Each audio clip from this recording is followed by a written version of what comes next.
Hare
விசுவாசம் இல்லாதவங்க கிறிஸ்துவா இருக்க முடியாது.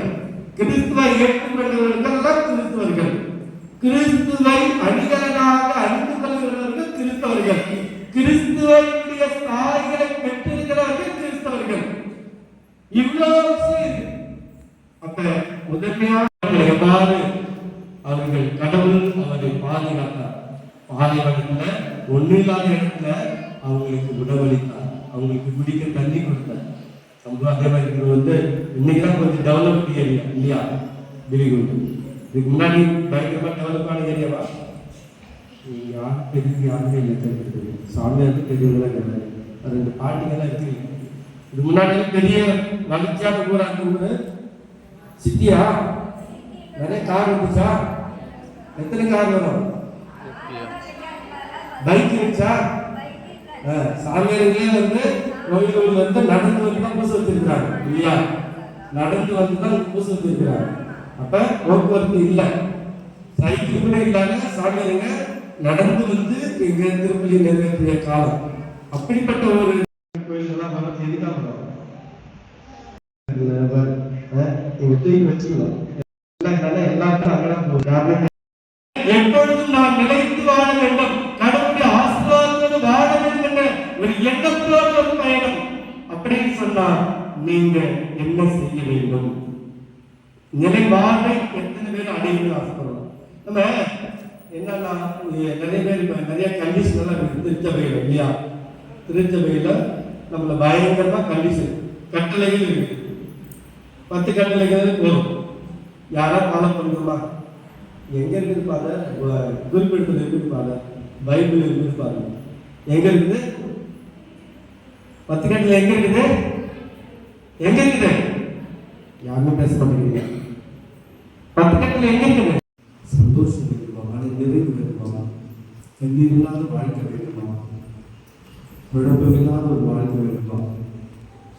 எல்லாத்துக்கும் ஒரு நிச்சயமான ஒரு பதிலை நாங்கள் கொடுக்கின்றார். ஆண்டவரை நம்பினார், அவருடைய வாட்சியை காண்பார். ஆண்டவரை நம்பிக்கையோடு இருப்பார்.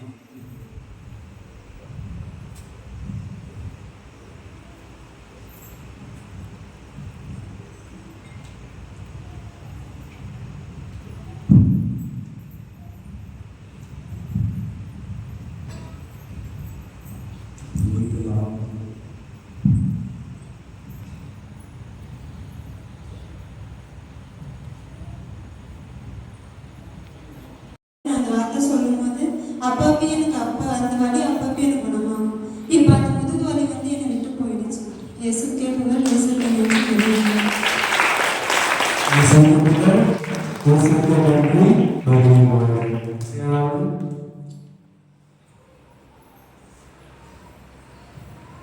எனக்கு ரொம்ப வயிற்று வலியா இருந்துச்சு. அப்பா நான் போய் நம்புகிறேன், நீ ரெடி குணப்படும் சொன்னோன்னே என் ஆண்டவர் ரெடி குணப்படுத்துறாரு. இயேசுக்கே புகழ், இயேசுக்கே நன்றி.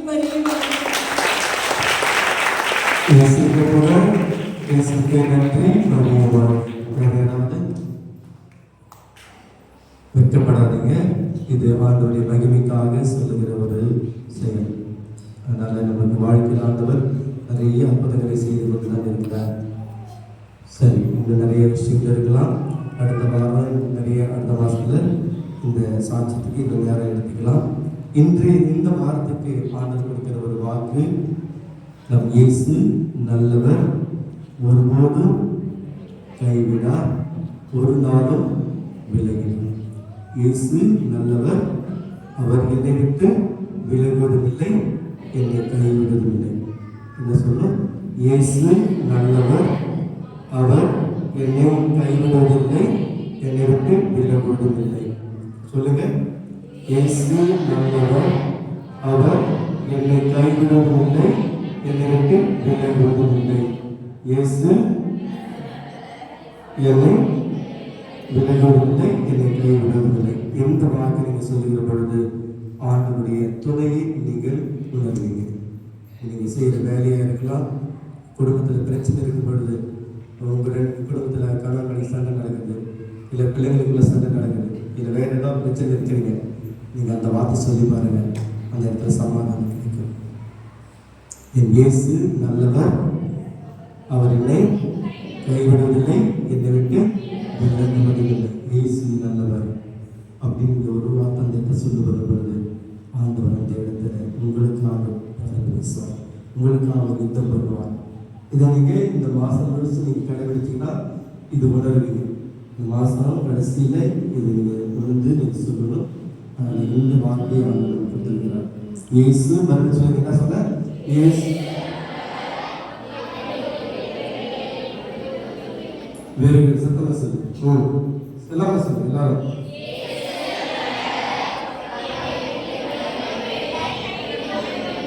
அவர் என்னை விட்டு என்னை கைவிடவில்லை, என்னை விட்டு விலகுவதில்லை. இந்த ஒரு வார்த்தையை இந்த மாதத்தில் நாம் கடைபிடிப்போம்.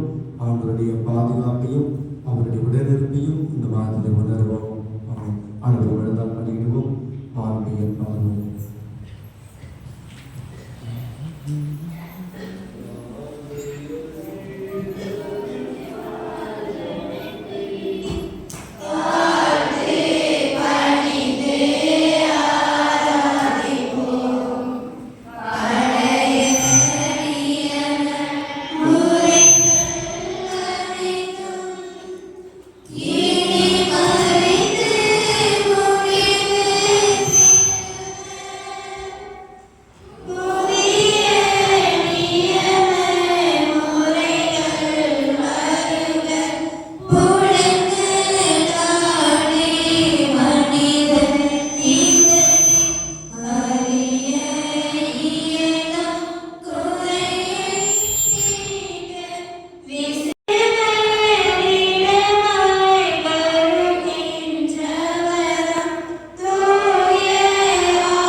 ஜெபிப்போமாக. இறைவா, இந்த வியப்புக்கு திருவருட்சாதனத்திலே உம்முடைய திருப்பாலினை எங்களுக்கு விட்டு சென்றேன். உமது திருவுடத்தின் ரத்தம் ஏவற்றின் மறைபொருள் வழங்கும் நாங்கள் உமது மீட்பின் பயணிகள் நாமத்தை துறந்த மகிழ வருவீராக. தந்தையாக இறைவனோடு தூயாய் ஒன்றிப்பில் இறைவனாம் என்றென்றும் வாழ்ந்து ஆட்சி செய்கின்ற வழியாக உம்மை மன்றாடுகின்றோம்.